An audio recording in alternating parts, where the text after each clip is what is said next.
Cine a făcut întrebările să-i fie de cap. Mulțumesc mult pentru această întrebare. Ce țară folosește numele Julupuchi pentru Moș Crăciun? Stați prost cu geografia, este? Bineînțeles. Corect.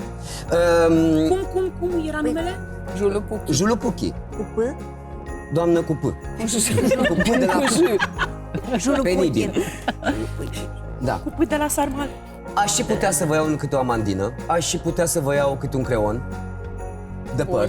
Nu prea aveți păr, toate, dar... O și cât. Îl folosiți la ce? Ce se părează? Și aș putea să vă iau niște jucării. Da. Da, nu se mai găsesc La 50 de jucării. lei La ne 50 jucăm de lei. de ne scapă răcălcuiele. Alea costă mai mult, jucăriile alea. Eu aș duce pe cineva să un cu ulei. Aș duce pe cineva să un cu ulei. Pe cine? Nu putem spune. Ba da, Da. doamna Rodica. Eu am fiert apă. Oh,